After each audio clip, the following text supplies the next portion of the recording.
नमस्कार, मैं हूं आपके साथ मुस्कान गंगराड़े। दिन भर की हर राजनीतिक उठापटक और सियासी खबरों को समेटकर हम आपके लिए लेकर आए हैं एक खास कार्यक्रम द पॉलिटिकल शो, जिसमें हम आपको दिन भर में घटी हर राजनीतिक खबरों से कराएंगे रूबरू। तो चलिए कार्यक्रम की करते हैं शुरुआत।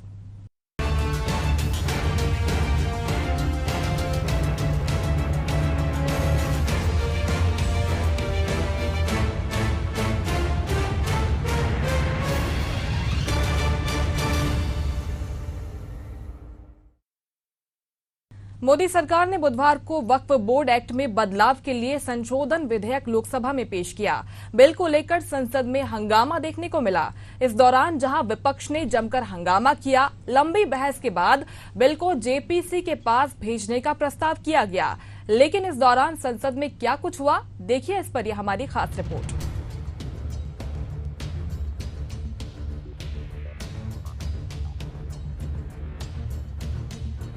केंद्रीय अल्पसंख्यक कार्य मंत्री किरेन रिजिजू ने लोकसभा में वक्फ कानून में संशोधन के लिए बिल पेश किया।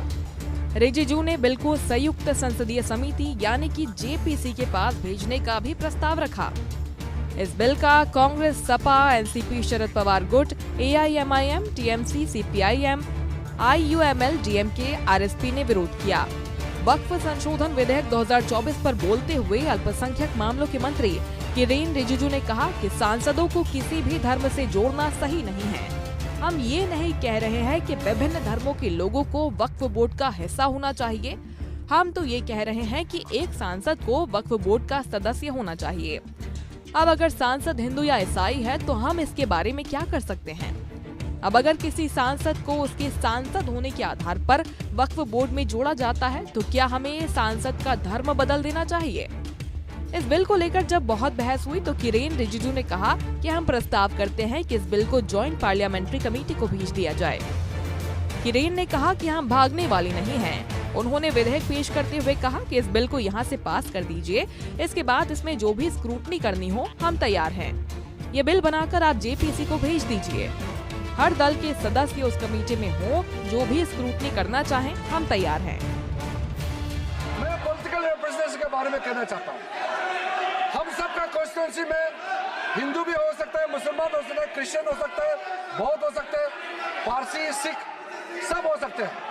इसीलिए मेंबर्स ऑफ पार्लियामेंट को किसी भी धर्म से जोड़ना सही नहीं है। हमने ये नहीं कहा कि वक्फ बोर्ड में इस धर्म को लेके आना चाहिए, हम नहीं कह रहे। हम ये कह रहे मेंबर ऑफ पार्लियामेंट वहां मेंबर होना चाहिए। अब वो मेंबर ऑफ पार्लियामेंट अगर हिंदू है या अगर क्रिश्चियन है तो हम क्या कर सकते हैं? अगर किसी कॉन्स्टिट्यूंसी से किसी एमपी को चुन के भेज दिया by virtue of being member of parliament, अगर वो बोर्ड में मेंबर होता है तो क्या हम उसको चेंज कर देना चाहिए उसके धर्म को? ये एक बेसिक बात है सर। इसलिए सर ये बिना मतलब का ये इशू उठा रहे सर। इससे पहले बिल पर कांग्रेस सांसद केसी वेणुगोपाल राव ने कहा कि सरकार कम्युनिटीज के बीच में विवाद पैदा करना चाहती है। हम हिंदू हैं, लेकिन साथ ही हम दूसरे धर्मों की आस्था का भी सम्मान करते हैं। ये बिल महाराष्ट्र, हरियाणा चुनावों के लिए खास है। आप ये नहीं समझते कि पिछली बार भारत की जनता ने आपको साफ तौर पर सबक सिखाया था। ये संघीय व्यवस्था पर हमला है। कांग्रेस के हमले पर जेडीयू सांसद और केंद्रीय पंचायती राज मंत्री ललन सिंह ने पलटवार करते हुए कहा कि इस बिल को मुसलमान विरोधी बताने की कोशिश की जा रही है। ये बिल मुस्लिम विरोधी नहीं है। ये बिल मस्जिदों पर लागू करने के लिए नहीं है। एक निरंकुश संस्था को कानून में बांधने के लिए लाया जा रहा है। This bill is a fundamental attack on constitution. Non-Muslims also be the member of the governing council. Sir, whether through you, sir, I would like to ask a question to the government. Whether we think about the Supreme Court constitute the board of Ayodhya, whether anybody can think that a non-Hindu be the part of Ayodhya Mandir board, sir? Sir, we are believing in, sir, I told that. Guruvayur temple, there is a temple Devaswam board. Anybody can believe that that temple Devaswam board can have non-Hindu? Sir, this is only this provision, anybody, non-Muslims also be part of Waqf Council. is correctly an attack on the faith and freedom of religion. You people are protecting the Constitution. This is a fundamental attack on Constitution. This bill is a fundamental. Now you are going for Muslims. Next, you will go for Christians. Next, you will go for Jains. Next, you will go for Parsi. Next, you will go for... You want this bill is specialized for Maharashtra, Haryana election. This bill is specialized, but you don't understand that. कई माननीय सदस्यों की बात सुनने से ऐसा लग रहा है जैसे यह जो संशोधन लाया गया वक्फ बोर्ड के कानून में यह मुसलमान विरोधी है। कहां से ये मुसलमान विरोधी है? कौन सा इसका कानून मुसलमान विरोधी बताता है? यहाँ उदाहरण दिया जा रहा है कि अयोध्या की मंदिर गुरुबायू, अरे मंदिर और संस्था में अगर अंतर आपको नहीं समझ में आ रहा है तो आप कौन सा तर्क खोज रहे हैं? अरे ये मंदिर नहीं है, आपके मस्जिद को छेड़छाड़ करने का प्रयास नहीं किया जा रहा है। यह एक कानून से बना हुआ संस्था है। उस संस्था को पारदर्शी बनाने के लिए कानून बनाया जा रहा है। पारदर्शिता होना चाहिए। कोई निरंकुश संस्था कोई भी कानून से, वक्फ बोर्ड कैसे बना? वक्फ बोर्ड किसी कानून से बना है, और कानून से बना हुआ कोई भी संस्था अगर निरंकुश होगा तो उसमें पारदर्शिता लाने के लिए सरकार को हक है, अधिकार है कानून बनाने का। अब ये उसकी तुलना कर रहे हैं, मंदिर से। ये मंदिर से कहाँ उसका मतलब है? कोई धर्म के नाम पर बंटवारा नहीं हो रहा है, ये भ्रम फैलाना चाहते हैं। किरेन रिजिजू ने कहा कि वक्फ एक्ट में पहले भी संशोधन हुए हैं। हम सच्चर कमेटी की रिपोर्ट के आधार पर बदलाव कर रहे हैं। इस कमेटी को आपने यानी कि कांग्रेस ने ही बनाया था। आपके माध्यम से खास करके कांग्रेस पार्टी को कहना चाहता हूं, ये अमेंडमेंट आज सरकार इस सदन में ला रहे हैं, एक तरीके से आप लोगों ने जो भी कदम उठाया है, आप लोगों ने जो भी चाहा है, वो आप नहीं कर पाया, वही चीज करने के लिए हम आज ये अमेंडमेंट प्रपोज किया गया। अब जब मैं इसका विवरण दूंगा तो आप बिल्कुल सहमत होगा मैं जो आपके सामने में बात रख रहा हूं। और दूसरी बात, इसमें हम लोग सब चुने हुए प्रतिनिधि हैं। मैं अपना बात तर्क रखने से पहले ही बताना चाहता हूं, इस बिल का समर्थन कीजिए, करोड़ों लोगों का दुआ मिलेगा। अगर आप विरोध करोगे, चंद लोगों ने पूरा वक्फ बोर्ड को कब्जा करके रखा हुआ है और आम मुसलमान लोगों को जो न्याय इंसाफ नहीं मिला उसको सही करने के लिए ये बिल लाया गया है। इतिहास में दर्ज होगा कि ये बिल को कौन कौन समर्थन किया है और किसने विरोध किया है, ये इतिहास में नाम दर्ज होगा। इसलिए इस बिल का विरोध करने से पहले आप सोचिएगा, करोड़ों गरीब महिलाओं का, बच्चों का, गरीब मुसलमानों का। सर, सबसे पहले सच्चर कमेटी ने सीधा ये कहा है कि प्राथमिकता महिलाओं और बच्चों को दिया जाना चाहिए।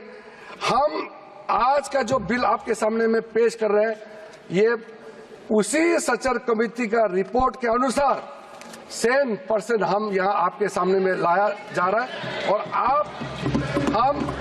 आपको तो खुश होना चाहिए, ये कमेटी आपने बनाया। इसके साथ ही बिल पर विपक्षी सांसदों ने लोकसभा में अपनी बात रखते हुए बिल का विरोध जताया। सपा सांसद अखिलेश यादव ने कहा कि ये बिल सोची समझी राजनीति के तहत पेश हो रहा है। वक्फ में गैर मुस्लिम को शामिल करने का औचित्य नहीं है। अगर आप जिलाधिकारी को ताकत दे देंगे तो गड़बड़ी होगी। भाजपा हताश, निराश और चंद कट्टर समर्थकों के तुष्टीकरण के लिए ये बिल ला रही है। ये बिल जो इंट्रोड्यूस हो रहा है, ये अध्यक्ष महोदय बहुत सोची समझी राजनीति के तहत हो रहा है।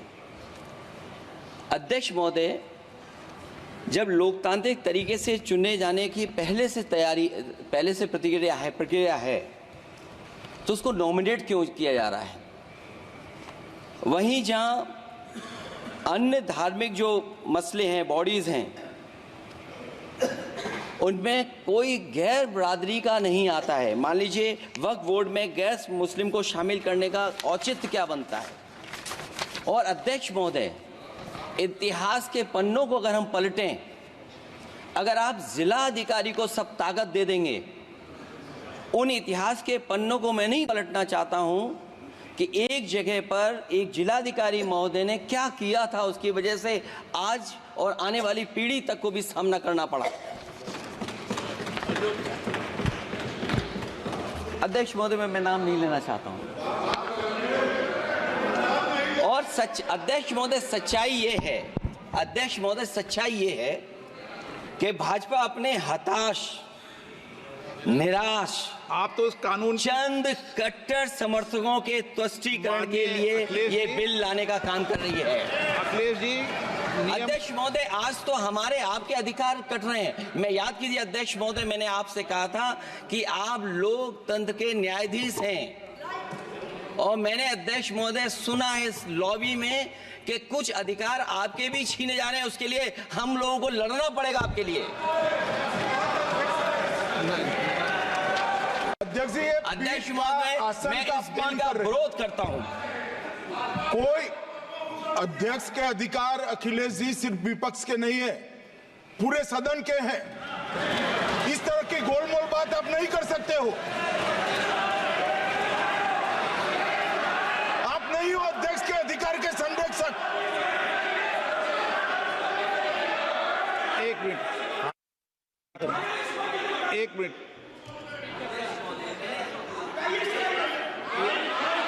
एक मिनट प्लीज। ये इसलिए लाया जा रहा अध्यक्ष महोदय, अभी हारे हैं अध्यक्ष महोदय, अभी हारे हैं। Okay, no. और दरअसल ये चाहते हैं नो।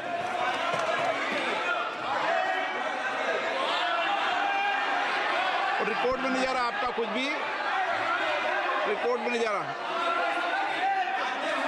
नाम बुलाई सर। वहीं AIMIM सांसद असदुद्दीन ओवैसी ने कहा कि इस बिल को लाकर आप यानी कि केंद्र सरकार देश को जोड़ने का नहीं बल्कि बांटने का काम कर रहे हैं। ये विधेयक इस बात का सबूत है कि आप मुसलमानों के दुश्मन हैं। गवर्नमेंट कह रहे हैं कि हम महिलाओं को दे रहे हैं। मुझे यकीन है कि आप बिल्किस बानो को और ज़किया जाफरी को मेंबर बनाएंगे, मुझे यकीन है। मैं आपसे जानना चाह रहा हूं सर कि ये जो आप बिल ला रहे हैं, आप देश को बांटने का काम कर रहे हैं, जोड़ने का काम नहीं कर रहे हैं। आप दुश्मन हैं मुसलमानों। संसद में बिल पेश होने के बाद अभी बिल को युक्त संसदीय समिति के पास भेज दिया गया है, जिसका गठन लोकसभा अध्यक्ष करेंगे। बता दें कि वक्फ अधिनियम 1995 में संशोधन बिल पास होने के बाद वक्फ बोर्ड किसी भी संपत्ति को अपना नहीं बता सकेगा। अभी वक्फ के पास किसी भी जमीन को अपनी संपत्ति घोषित करने की शक्ति है। जमीन पर दावे से पहले उसका वेरिफिकेशन करना होगा। इससे बोर्ड की मनमानी पर रोक लगेगी। बोर्ड के पुनर्गठन से बोर्ड में सभी वर्गों समेत महिलाओं की भागीदारी भी बढ़ेगी।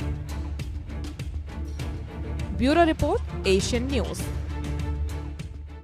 देश के उपराष्ट्रपति और संसद के उच्च सदन के सभापति जगदीप धनखड़ नाराज होकर कुर्सी से उठकर चले गए। वे विपक्षी दलों के नेताओं की नारेबाजी से नाराज थे। आखिर राज्यसभा में क्यों भड़क गए सभापति? के सांसद पर जताया गुस्सा। देखिए यह खास रिपोर्ट।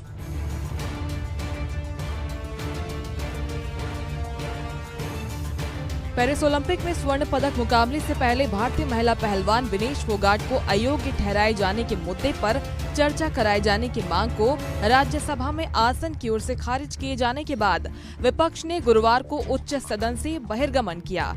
इस दौरान विपक्ष के कुछ सदस्यों के अमर्यादित आचरण से दुखी होकर सभापति जगदीप धनखड़ ये कहते हुए आसन छोड़कर चले गए कि वो कुछ समय के लिए आसन पर बैठने में खुद को सक्षम नहीं पा रहे हैं। मैं कुछ समय के लिए यहां बैठने में अपने आप को सक्षम नहीं पा रहा हूं। मैं दुखी मन से नमस्कार। दरअसल विपक्ष के हंगामे के बीच सभापति जगदीप धनखड़ ने नेता प्रतिपक्ष मल्लिकार्जुन खड़गे को बोलने के लिए अनुमति दी। उन्होंने खड़गे से पूछा, क्या आप कहना चाहते हैं? इस पर खड़गे ने कहा कि हमने कल भी ये बात रखी थी, ये बहुत महत्वपूर्ण मुद्दा है, ये सिर्फ विनेश फोगाट से जुड़ा नहीं है। हम ये चर्चा करना चाहते हैं कि इसके पीछे आखिर कौन है। इसी दौरान विपक्ष की ओर से हंगामा शुरू हो गया। सभापति ने कहा कि कुछ भी रिकॉर्ड में नहीं जाएगा, तो हंगामा तेज हो गया। Sir, what do you wish to say, sir? Sir, I want to say, sir, yesterday only we raised this issue, sir, and it is a very important issue, sir, not only concerned to a particular sir, what is the individual. point you are making? No, this forgot You want to discuss it? discuss, Yes, take question. and who is behind this, and how only 100 Sir, nothing grams. else is going on record. Nothing else is going on record. I will not allow the House to be used as such a platform. Please, sorry. Avail the rules, sorry. Shri, nothing going on record. Shri Kartikeya Sharma demand to establish defense maintenance, repair and overhaul hub in Ambala. Sir, this is a request for establishing defense, maintenance, repair and overall MRO hub in Ambala. आज मैं आपके सामने अंबाला और आसपास के लोगों की इसी दौरान सभापति जगदीप धनखड़ नाराज हो गए। उन्होंने टीएमसी सांसद डेरेक ओब्रायन पर नाराजगी जताते हुए कहा, सदन में आपका व्यवहार सबसे खराब है। आप चेयर क्यों चिल्ला रहे हैं? मैं आपके व्यवहार की निंदा करता हूं। अगली बार मैं आपको सदन के बाहर कर दूंगा। आपने चेयर पर चिल्लाने की हिम्मत कैसे की? Mr. Derek O'Brien, you are shouting at the chair. Your conduct is ugliest in the House. You are shouting at the chair. I condemn your action. Next time I will show you the door. How dare you shout at the chair? And senior leaders are not taking note of it. This is unbecoming conduct. I will not countenance it. इसके बाद विपक्ष ने सदन से walkout कर दिया। विपक्ष के वॉकआउट के बाद भी सभापति अपनी पीड़ा व्यक्त करते रहे। उन्होंने कहा कि हमने सदन के अंदर अभी सबसे खराब स्थिति को देखा। हमने आपातकाल के दौरान अपने संविधान का सबसे काला दौर देखा था। हमें पता है ये कैसे शुरू हुआ था। ये सबसे संवैधानिक संस्थाओं को चुनौती देने के साथ शुरू हुआ था। जून 1975 में चुनौती थी, अभी भी गंभीर चुनौती है। क्या इस तरह के व्यवहार को कोई सही ठहरा सकता है? Honorable members, we have seen the ugliest of scene. We saw a dark phase of our democracy during emergency. We know how it starts. It starts first with a challenge to the parliament institution. And that challenge was there in June 1975. A serious challenge here. I'm sure we have distinguished member here. Can anyone countenance this kind of conduct? They think they are law unto themselves. They think they are all wise. They think they are the only one whose heart is bleeding. The entire nation is in pain. बाद नेता सदन JP Nadda ने विपक्ष के व्यवहार की निंदा की।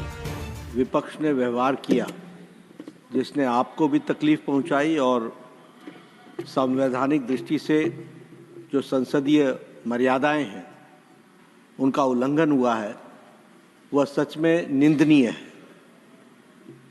It is condemnable. प्रजातंत्र में सबको अपनी बात रखने का अधिकार है, लेकिन प्रजातंत्र एक व्यवस्था में चलता है और जब व्यवस्थाएं अपनी मर्यादाएं लांघ जाती हैं तो प्रजातंत्र पर बहुत बड़ा आघात होता है। मैंने कल भी कहा था और मैं आज भी कहता हूं कि leading opposition party Indian national Congress और जिनकी एक संख्या के रूप में टीएमसी भी यहां पर विराजमान है विपक्ष के रूप में, जिस तरीके से उनका व्यवहार चेयर के प्रति रहा है वह कंडेमनेबल है। और जो लोग लंबे समय से संसदीय प्रणाली में कार्य करते रहे हैं उनके लिए ये एक प्रश्न आत्मचिंतन का है जो उन्हें करना चाहिए। इसके बाद उपराष्ट्रपति ने कहा कि माननीय सदस्यगण, इस पवित्र सदन को अराजकता का केंद्र बनाना, भारतीय प्रजातंत्र के ऊपर कुठाराघात करना है। अध्यक्ष की गरिमा को धूमिल करना, शारीरिक रूप से चुनौतीपूर्ण वातावरण करना, ये अमर्यादित आचरण नहीं है, ये हर सीमा को लंघित करने वाला आचरण है। ये सदन इस समय देश की रूलिंग पार्टी के अध्यक्ष को यहाँ सदन के नेता के रूप में देख रहा है। ये सदन प्रतिपक्ष के अध्यक्ष को भी यहाँ नेता प्रतिपक्ष के रूप में यहाँ देख रहा है।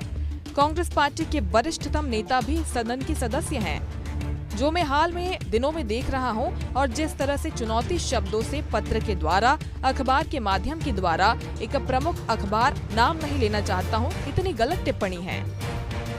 इस पवित्र सदन को अराजकता का केंद्र बनाना, भारतीय प्रजातंत्र के ऊपर कुठाराघात करना, अध्यक्ष की गरिमा को धूमिल करना, शारीरिक रूप से चुनौतीपूर्ण वातावरण करना, ये अमर्यादित आचरण नहीं है। ये हर सीमा को लंघित करने वाला आचरण है। ये सदन इस समय देश की रूलिंग पार्टी के अध्यक्ष को यहां सदन के नेता के रूप में देख रही है। यह सदन इस समय प्रतिपक्ष दल के राष्ट्रीय अध्यक्ष का भी उपस्थितियां देख रही है, प्रतिपक्ष के नेता के रूप में। कांग्रेस पार्टी की वरिष्ठतम नेता भी सदन के सदस्य हैं। जो मैं हाल के दिनों में देख रहा हूं और जिस तरीके से चुनौती शब्दों से, पत्र के द्वारा, अखबार के माध्यम के द्वारा, एक प्रमुख अखबार, नाम नहीं लेना चाहता, कितनी गलत टिप्पणी की है, मैंने देखा है। मेरे को यह चुनौती नहीं दी जा रही है, यह चुनौती सभापति के पद को दी जा रही है। और यह चुनौती, प्लीज, यह चुनौती इसलिए दी जा रही है कि जो व्यक्ति इस पद पर बैठा है वो इसके लायक नहीं है, ऐसा ये सोचते हैं। सदन के सभापति जगदीप धनखड़ ने कहा कि मैंने देखा है, मेरे को ये चुनौती नहीं दी जा रही है, ये चुनौती सभापति के पद को दी जा रही है। और ये चुनौती इसलिए दी जा रही है क्योंकि जो व्यक्ति इस पद पर बैठा है वो इसके लायक नहीं है, ऐसा ये सोचते हैं। मुझे हाउस का समर्थन जितना चाहिए उतना नहीं मिला है, मैंने प्रयास में कोई कमी नहीं की है। जयराम जी, आप हंसिए नहीं, मैं आपकी आदत जानता हूँ। अब मेरे पास एक ही विकल्प है।